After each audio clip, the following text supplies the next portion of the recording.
ತ್ರಿವಳಿ ರಾಜ್ಯಗಳ ಜೀವನಾಡಿ ಟಿಬಿ ಡ್ಯಾಂಗೆ ಈಗ ಕಂಟಕ ಎದುರಾಗಿದೆ. ಟಿಬಿ ಡ್ಯಾಂ ವಿಚಾರದಲ್ಲಿ ಅಧಿಕಾರಿಗಳ ನಿರ್ಲಕ್ಷ್ಯ ಎದ್ದು ಕಾಣ್ತಾ ಇದೆ. ಉಸ್ತುವಾರಿ ವಿರುದ್ಧ ಸಿಡಿದೆದ್ದಿದ್ದಾರೆ ಹೋರಾಟಗಾರರು.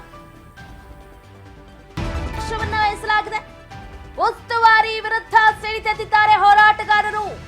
ಸಿಎಂ ಸಿದ್ದರಾಮಯ್ಯ ಆಗಮನಕ್ಕೂ ಮುನ್ನವೇ ಹೋರಾಟವನ್ನ ಕೈಗೊಳ್ಳಲಾಗಿದೆ. ಕೊಪ್ಪಳ ಜಿಲ್ಲೆಯ ಉಸ್ತುವಾರಿ ಸಚಿವರ ಊರಲ್ಲಿ ಪ್ರತಿಭಟನೆಯ ಕಿಚ್ಚು ಹೆಚ್ಚಾಗಿದೆ. ಕೊಪ್ಪಳ ಜಿಲ್ಲೆ ಉಸ್ತುವಾರಿ ಸಚಿವ ಶಿವರಾಜ್ ತಂಗಡಗಿ ಕ್ಷೇತ್ರದಲ್ಲಿ ರೈತರು ಪ್ರೊಟೆಸ್ಟ್ ಅನ್ನ ಹಮ್ಮಿಕೊಂಡಿದ್ದಾರೆ. ಕಾರಟಗಿ ಪ್ರಮುಖ ಪ್ರತಿಭಟನೆಯ ಸ್ಥಳದಲ್ಲಿ ವಾಧನವಲಿ ಸರ್ಕಲ್ನಲ್ಲಿ ಪ್ರತಿಭಟನೆಯ ಕಿಚ್ಚು ಹೆಚ್ಚಾಗಿದೆ. ಅಧಿಕಾರಿಗಳ ನಿರ್ಲಕ್ಷ್ಯದಿಂದಾಗಿ ಈ ದುರ್ಘಟನೆ ನಡೆದಿದೆ. ಇದಕ್ಕೆಲ್ಲ ಮೂಲ ಕಾರಣನೇ ಸರ್ಕಾರನೇ ಇದಕ್ಕೆಲ್ಲ ನೇರ ಹೊಣೆ ಅಂತ ಪ್ರತಿಭಟನೆಯನ್ನ ನಡೆಸಿ ಆಕ್ರೋಶವನ್ನ ಹೊರಹಾಕ್ತಾ ಇದ್ದಾರೆ ರೈತರು. ನೀರು ಹರಿದು ಹೋಗುವುದನ್ನ ಆದಷ್ಟು ಬೇಗ ತಡೀರಿ ಅಂತ ಬಾಯ್ ಬಡ್ಕೊಳ್ತಾ ಇದ್ದಾರೆ ರೈತರು. ತುಂಗಭದ್ರಾ ಜಲಾಶಯಕ್ಕೆ 100 ಕೋಟಿ ಅನುದಾನ ನೀಡಬೇಕು. ಜಲಾಶಯದ 19ನೇ ಗೇಟ್ ಬೇಗ ಅಳವಡಿಸಬೇಕು.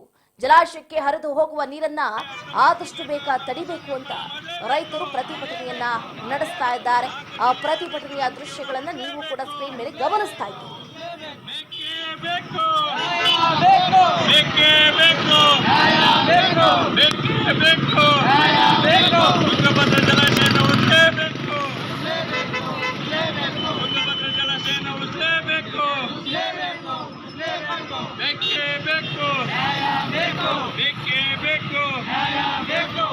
ಈಗೇನು ಮಾನ್ಯ ತಹಸೀಲ್ದಾರರು ರಾಜ್ಯದ ಈ ಜಿಲ್ಲೆಗಳ ರೈತರ ಸಮಸ್ಯೆಗಳನ್ನು ಮನವಿಯನ್ನು ಸ್ವೀಕಾರ ಮಾಡಿ ಸಂಬಂಧಪಟ್ಟ ಅಧಿಕಾರಿಗಳಿಗೆ ಮತ್ತು ಸರ್ಕಾರಕ್ಕೆ ರವಾನೆ ಮಾಡಬೇಕಂತೇಳಿ ಈಗ ಮಾನ್ಯ ಉಪ ತಹಸೀಲ್ದಾರರು ಬಂದಿದ್ದಾರೆ.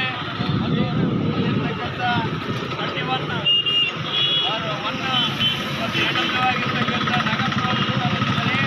ಅದರ ಜೊತೆಗೆ ಇವತ್ತೇನು ರೈತರಿಗೆ ಭದ್ರತೆ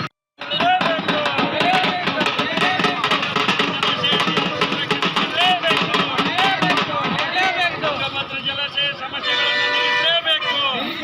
ನಗರದ ಮತ್ತು ನವಲಿ ಹಾಗೂ ಮತ್ತು ಕನಕದಾಸರ ವೃತ್ತದಲ್ಲಿ ಇವತ್ತು ಹೋರಾಟವನ್ನು ಮಾಡ್ತಾ ಇದ್ದೀವಿ. ಈ ಹೋರಾಟದ ಉದ್ದೇಶ ಜಲಾಶಯದ 19ನೇ ಗೇಟ್ ಮುರಿದಿರುವುದಕ್ಕೆ ಕಾರಣ ಇವತ್ತು ಜಲಾಶಯದಿಂದ ಲಕ್ಷಾಂತರ ಕ್ಯೂಸೆಕ್ ನೀರು ಹೊರಗೆ ಹೋಗ್ತಾ ಇದೆ. ಇಲ್ಲ 4 ಜಿಲ್ಲೆಯ ಜೀವನಾಡಿ ಇವತ್ತು ರೈತರ ಭಾಗ್ಯವಾಗಿರ್ತಕ್ಕಂಥ ಈ ಒಂದು ಜಲಾಶಯ ಇವತ್ತು ಧಕ್ಕೆ ಬಂದಿದೆ, ಅಪಾಯ ಸ್ಥಿತಿಯಲ್ಲಿದೆ. ಆ ಒಂದು ನಿಟ್ಟಿನಲ್ಲಿ ಈ ಹೋರಾಟವನ್ನು ಪ್ರಾರಂಭ ಮಾಡಿದ್ದೀವಿ. ಈಗ ನಿನ್ನೆ ತಾನೇ ಜಲಾಶಯದಲ್ಲಿ ಉಪಮುಖ್ಯಮಂತ್ರಿಗಳು ಮತ್ತು ನೀರಾವರಿ ಮಂತ್ರಿಗಳು ಬಂದಿದ್ದರು. ಆದರೆ ಇಲ್ಲಿರ್ತಕ್ಕಂಥ ಜಿಲ್ಲೆಯ ಉಸ್ತುವಾರಿ ಸಚಿವ ಮತ್ತು ಡಿ.ಕೆ. ಶಿವಕುಮಾರ್ ರೇಯನ್ ಚೆಸ್ಮೆಟ್ಗಂತೂ ಶೋಕಿ ಮಾಡ್ತಾ ಇವತ್ತು ಜಲಾಶಯದ ಮೇಲೆ ಆಟಾಡುವಂಥ ಸ್ಥಿತಿಯಾಗಿದೆ. ಯಾಕಂದರೆ ರೈತರು ಒಂದು ಕಡೆ ಉಳಿವಿನ ಪ್ರಶ್ನೆ ಇದೆ. ಜಲಾಶಯದಲ್ಲಿ 105 TMC ನೀರು ಸಂಗ್ರಹ ಆಗಿರ್ತಕ್ಕಂಥದ್ದು ಇಲ್ಲಿ ಇರ್ತಕ್ಕಂಥ ಕೊಪ್ಪಳ, ರಾಯಚೂರು, ವಿಜಯನಗರ ಮತ್ತು ಬಳ್ಳಾರಿ 4 ಜಿಲ್ಲೆಯ 24 ಲಕ್ಷ ಎಕರೆ ಪ್ರದೇಶಗಳಲ್ಲಿ ಬಿತ್ತನೆ ಆಗಿದೆ. ಇವತ್ತು ಅಧಿಕೃತ ಮತ್ತು ಅನಧಿಕೃತ ಒಟ್ಟು ರೈತರು ಬಿತ್ತನೆ ಮಾಡಿದರೆ ಆ ಬೆಳೆಯನ್ನು ಉಳಿಸುವುದಕ್ಕಾಗಿ ಇವತ್ತೇನು ನಾವು ಸರ್ಕಾರಕ್ಕೆ ಕೂಡಲೇ ಹಣ ಬಿಡುಗಡೆ ಮಾಡಬೇಕು, ಈ ಒಂದು ಗೇಟನ್ನು ನಿರ್ಮಾಣ ಮಾಡಬೇಕು, ಜಲಾಶಯದಲ್ಲಿದ್ದ ನೀರು ಮೂಲರಂಗ ಮಾಡು ಅಂತೇಳಿ ಒತ್ತಾಯವನ್ನು ಮಾಡ್ತಾ ಇದ್ದೀವಿ. ನಾಳೆ ಇವತ್ತೇನು ರಾಜ್ಯದ ಮುಖ್ಯಮಂತ್ರಿಗಳು ಬರ್ತಾ ಇದ್ದಾರೆ, ರಾಜ್ಯದ ಮುಖ್ಯಮಂತ್ರಿಗಳಿಗೆ ನಾಚಿಕೆ ಏನಾದರೂ ಇದ್ದರೆ ಅದಕ್ಕೆ ಇವತ್ತು ನೀರಾವರಿ ಅಧಿಕಾರಿಗಳು ಮಾನ್ಯ ತಹಸೀಲ್ದಾರರ ಈ ಒಂದು ಜಲಾಶಯಕ್ಕೆ 1 ಲಕ್ಷ ಕೋಟಿ ರೂಪಾಯಿ ಇಡಬೇಕಾಗಿತ್ತು. ಜಲಾಶಯದಿಂದ ಸಾವಿರಾರು ತೆರಿಗೆ ಹೋಗ್ತಾ ಇದೆ. ಆದರೆ ಈ ಜಲಾಶಯಲ್ಲಿ ಒಂದೊಂದು AW ಇಲಾಖೆಯಲ್ಲಿ 500 ರೂಪಾಯಿ ಗುಡಗೆ ಜೆರಾಕ್ಸ್ ಅವ್ರ ಬೊಕ್ಕಣದಾಗಲಿಂದ ಹಾಕುವಂಥ ಪರಿಸ್ಥಿತಿ ಆಗಿದೆ. ಇವತ್ತು ಕರ್ನಾಟಕ ನೀರಾವರಿ ನಿಗಮ ಇವತ್ತು ದಿವಾಳಿ ಸ್ಥಿತಿಯಾಗಿದೆ. ರಾಜ್ಯಕ್ಕೆ ಅತಿ ಹೆಚ್ಚು ತೆರಿಗೆ ಹೋಗ್ತಕ್ಕಂಥದ್ದು ಈ ನೀರಾವರಿ ಇಲಾಖೆಯಿಂದ. ಆದರೆ ರಾಜ್ಯದ ಮುಖ್ಯಮಂತ್ರಿಗಳು 100 ಕೋಟಿ ರೂಪಾಯಿ ಅನುದಾನ ಇಟ್ಟು ನಾಳೆ ಜಲಾಶಯಕ್ಕೆ ಕಾಲಿಡಬೇಕು. ಇಲ್ಲ ಆದರೆ ರೈತರು ಉಗ್ರ ಸ್ವರೂಪವನ್ನು ತಾಳಿ ನಿಮಗೆ ಕಪ್ಪು ಬಟ್ಟೆ ಪ್ರದರ್ಶನ ಮಾಡುವುದರ ಮೂಲಕ ಚಿತ್ನಾಳ್ ಟೋಲ್ಗೆ ಪ್ರತಿಭಟನೆ ಮಾಡ್ತೀವಿ ಅಂತೇಳಿ ರಾಜ್ಯದ ಮುಖ್ಯಮಂತ್ರಿಗಳಿಗೆ ಎಚ್ಚರಿಕೆ ಕೊಡ್ತೀವಿ. ಅದೇ ರೀತಿಯಾಗಿ ಈ ಜಿಲ್ಲೆಯ ಉಸ್ತುವಾರಿ ಸಚಿವರಾಗಿರ್ತಕ್ಕಂಥ ಶಿವರಾಜ್ ತಂಗಡಗಿ ಅವರು ಮತ್ತು ನೀರಾವರಿ ಸಲಹೆ ಸಮಿತಿ ಕೂಡ ಅವರೇ ಇದ್ದಾರೆ. ಜಲಾಶಯದಲ್ಲಿ ಈ ICC ಊರುಗಳಲ್ಲಿ ಸ್ಥಳೀಯ ರೈತರ ಒಂದು ಸಲಹೆ ತಗೊಂಡ್ರೆ ಆರ್ಕಿ ಮಾತ್ರ ಉತ್ತರವನ್ನು ಕೊಡ್ತಕ್ಕಂಥ ಈ ಒಂದು ಭ್ರಷ್ಟ ಮಂತ್ರಿಗಳು ಏನು ಮಾಡ್ತಾ ಇದ್ದಾರೆ. ಎಸ್ ಎಕ್ಸಾಕ್ಟ್ಲಿ ಗಮನಿಸ್ತಾ ಇದ್ದೀರಾ. ಈಗಾಗಲೇ ಏನು ಈ ದುರ್ಘಟನೆಗೆ ಕಾರಣವಾದ ನಿರ್ಲಕ್ಷ್ಯವನ್ನ ತೀವ್ರವಾಗಿ ಖಂಡಿಸ್ತಾ ಇದ್ದಾರೆ ರೈತಪರ ಹೋರಾಟಗಾರರು. ಅದರಲ್ಲೂ ಮುಖ್ಯವಾಗಿ ತುಂಗಭದ್ರಾ ಜಲಾಶಯ ಬಳ್ಳಾರಿ, ವಿಜಯನಗರ ಮತ್ತು ಕೊಪ್ಪಳ ಜಿಲ್ಲೆಗಳ ಲಕ್ಷಾಂತರ ರೈತರ ಜೀವನಕ್ಕೆ ಆಸರೆಯಾಗಿರುವಂತಹ ಜಲಾಶಯ ಇದು.